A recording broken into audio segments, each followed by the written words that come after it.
Voodoo is the compromise between African Udon and Catholicism. That's what voodoo is. Somehow we're connected to this experience beyond just being taken casually. This is made with love for us by a non-physical, very high-order intelligence.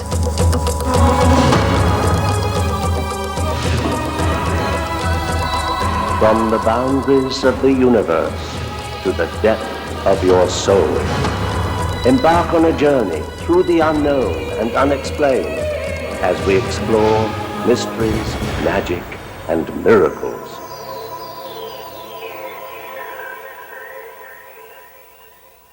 Hello and welcome, I'm Patrick McNee. It's a day for unique arts. Artwork influenced by alien encounters, designs that magically appear in fields of grain, and the mystical art of an ancient religion. Voodoo is generally perceived as tribal black magic practiced in primitive cultures. Images of pin-struck dolls and zombie creatures pervade our thinking. Today, 50 million worshippers of voodoo claim it as a religion, with reverence and prayer. Is voodoo a dark, mysterious magic, or just another path leading to God? Worshippers of voodoo believe that the work of their gods appears in every facet of daily life, and that pleasing the gods will gain them health, wealth, and spiritual contentment. Brandy Kelly, director of the Voodoo Museum in New Orleans, has studied this religion intensively.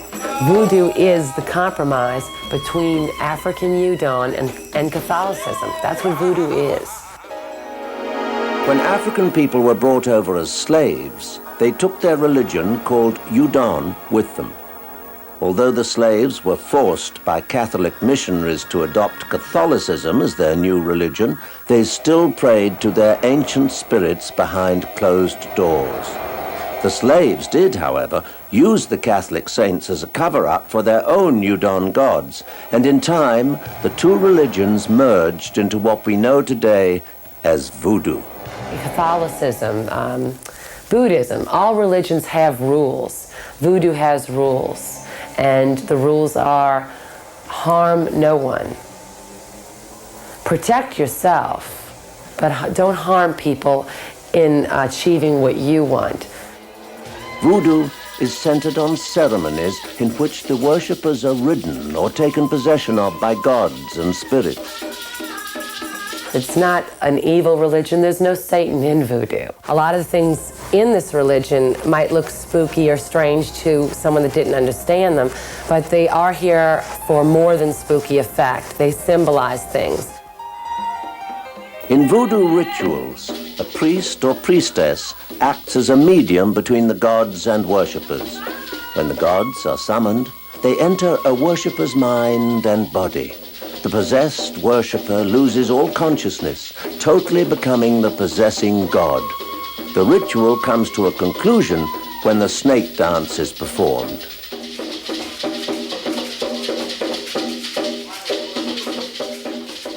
It's a very significant part of the ritual. It's not just done to look scary. The snake symbolizes Damballa, who is the most worshipped and sacred symbol in voodoo. Eshu is the guardian of the crossroads and the more childlike spirit of the gods. He accepts offers like cigars, candy, pennies, and rum. If you cross Eshu, he can throw stones in your path, so to speak. Things like losing your car keys, people here say that's Eshu.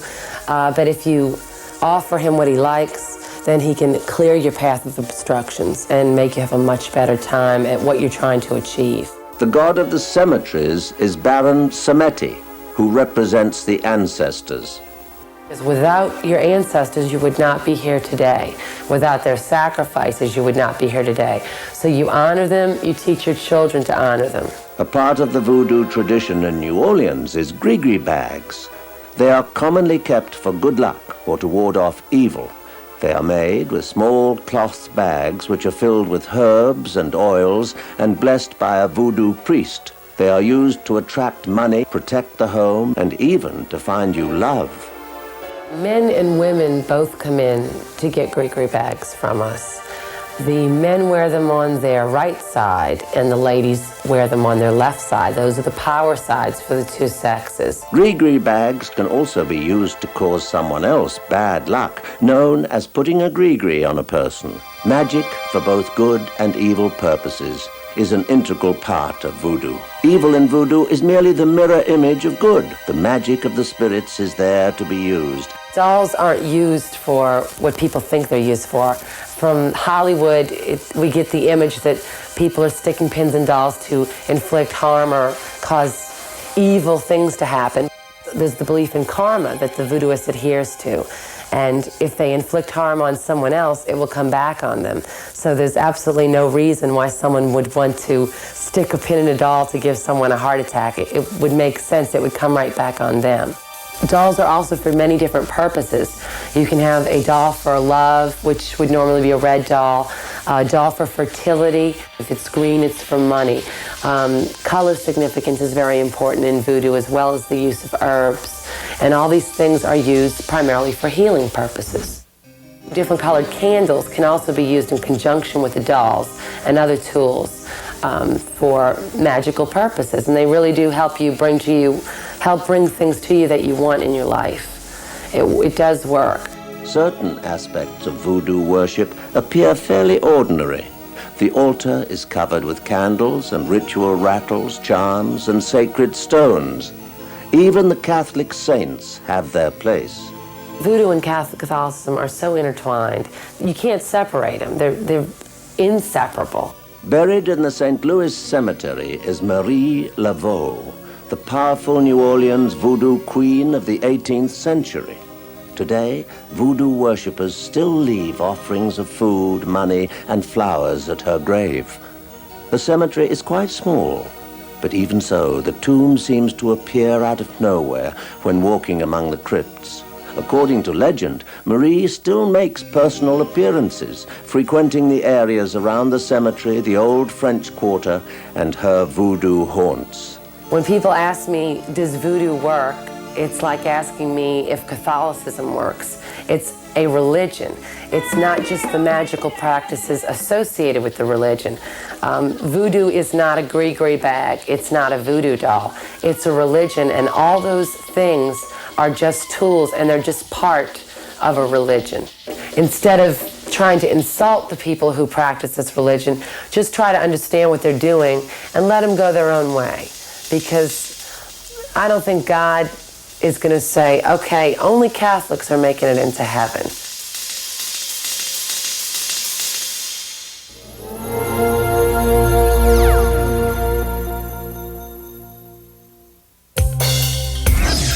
Somehow we're connected to this experience beyond just being taken casually. This is made with love for us by a non-physical, very high-order intelligence. Close encounters of the fifth kind is a subject more people are talking about. But not everyone believes stories of contact or abduction by extraterrestrials. Are they made up, or are some people really communicating with beings from another dimension? Not shaken by such experiences, two men have turned theirs into careers. Artists from different eras have depicted images from people to impressions to dreamlike visions. Modern-day artists are filling a void in the art world. They're creating what extraterrestrials look like. While some use their imagination, others apply their talents to record what they see. Carlos Macias from Mount Washington, a suburb of Los Angeles, paints beings he's met on the planet Zakar. Tell us exactly what sort of paintings you do. Basically, I paint extraterrestrial. Those are figurative paintings. I paint energies, energies and that are conveyed to me in the form of the shapes that I paint. When did you first start having these visionary experiences? How long ago? My first experience was in 1972. I was in Nicaragua during the earthquake, and I started to see all kind of flying saucers. around Manawa, and I started to get more intrigued by it. And as I did more and more, I started to feel messages, extraterrestrial messages. When you experience these things, how do you know what happens? Well, I start feeling these telepathic energies, I start to feel the radiation. Carlos's paintings blend movement with shapes that seem to vibrate on the canvas. He aims to create visual music, a new language. This is a musician, Sakar, as you can see, he's transforming sound waves into radiation. People from Sakar probably come from the same fire than we did, from the same energy, creative energy than we did. And obviously they're trying to help this world, to continue to exist. I only had good experience in Sakar. I never had nothing bad or wrong happen to me. While Carlos took journeys to another planet, almost like a sightseer, another artist, Steve Neal, experienced a more dramatic phenomenon: abduction. Since he was a child, he remembers beings testing him and believes his profession was brought about by a lifetime of extraterrestrial encounters. You've got quite a collection here. Tell me a little bit about what you do for a living. What I do for a living is I make aliens and monsters and props and stuff for science fiction movies. I feel that this experience with this other intelligences has definitely influenced my interest in things like Star Trek and astronomy and science fiction greatly. I had a connection with the sky, with the stars. It was the thing that I felt most comfortable with was aviation, the stars primarily.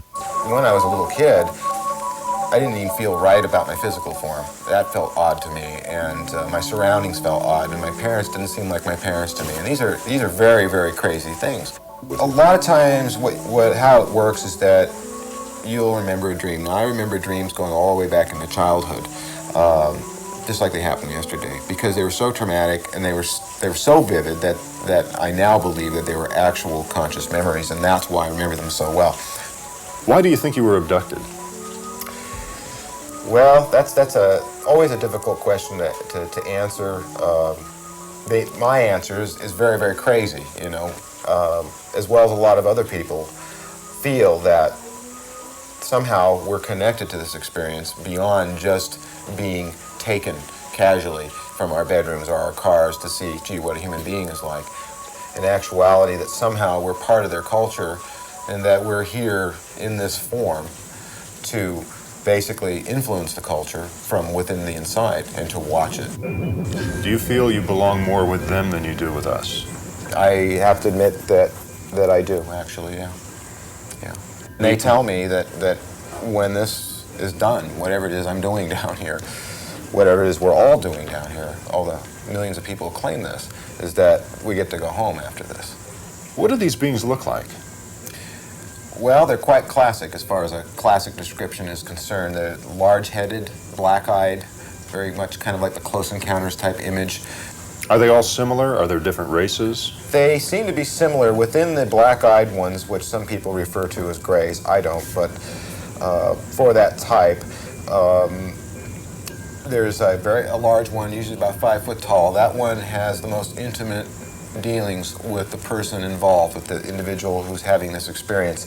The smaller ones, which resemble the larger one, were about 3.5 foot to 4 foot, and they generally seem to be more like drones. The other type that are seen are sort of a Eurasian type, which are very human looking, and then there's another type which I've only been privy to a couple of times, one time real clearly, and that was the famous reptile type being. As in the film 2001, they have been here since the very beginning, influencing our evolution. In fact, they have gone as far as to say, like in 2001, before that they actually created the life on this world, that they seeded this world.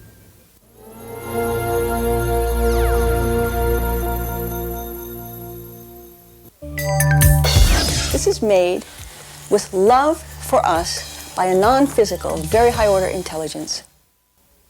Mysterious formations in the crops have baffled people for years. It seems that the more we learn about crop circles, the more questions arise about them. Crop circles have been sighted in various fields around the world since at least the 1960s. To find out more about these strange patterns, I spoke with Ilis, the national coordinator for the Center for Crop Circle Studies. First of all, can you define for me, what is a crop circle? A crop circle basically is crop or vegetation that is bent over unnaturally. It's basically laid vegetation swirled into a pattern which on the ground is not visible, but it is visible from the air. As a member of the research team, Peter Sorensen videotapes crop circles in England. He described what some of the patterns look like. This is very typical of some of the early crop circle designs that we had. For the first 10 years or so, there was nothing but just circles. And then there began to be patterns of circles, and then there were circles with rings around them.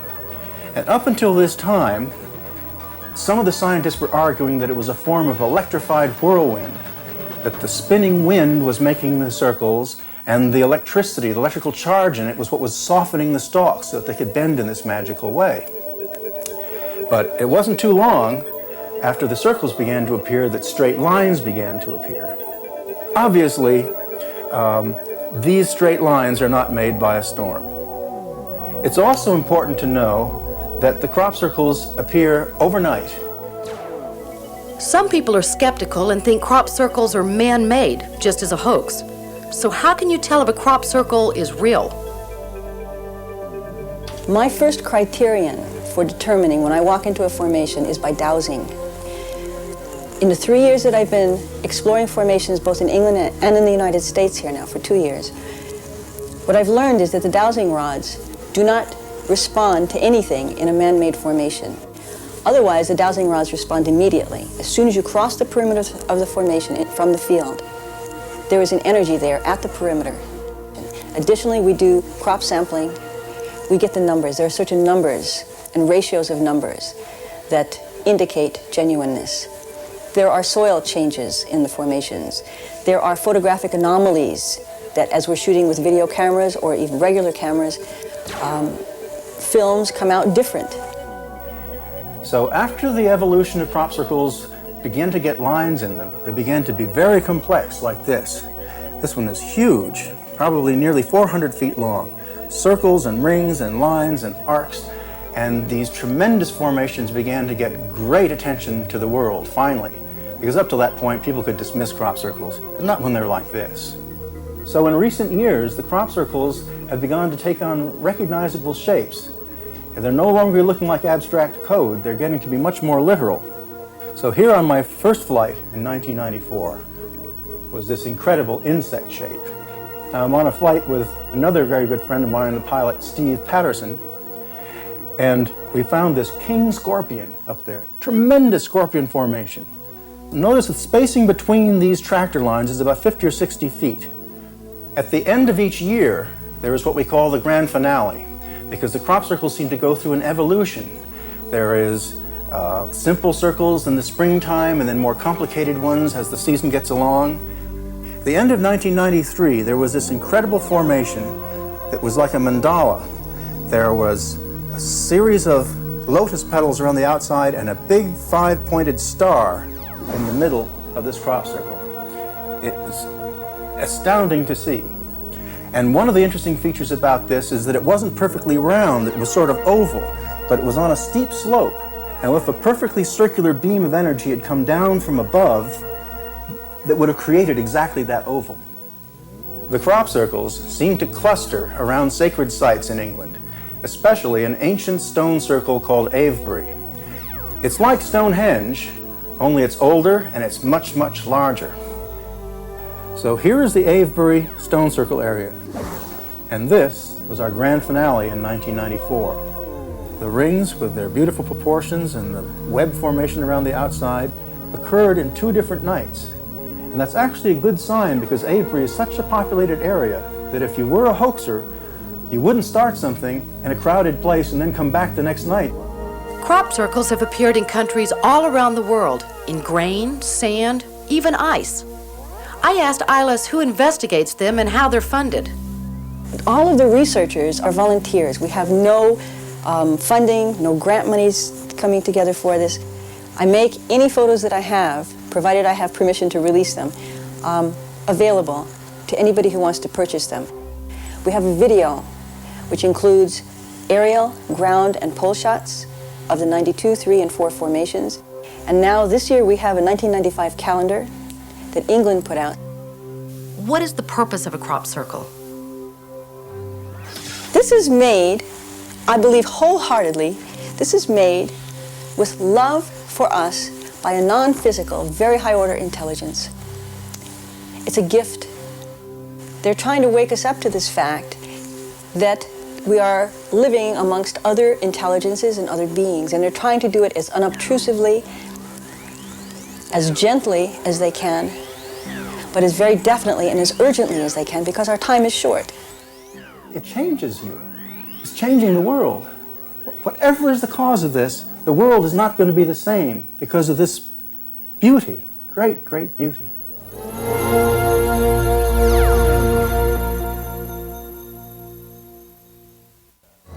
You just never know when or where the next mystery will crop up.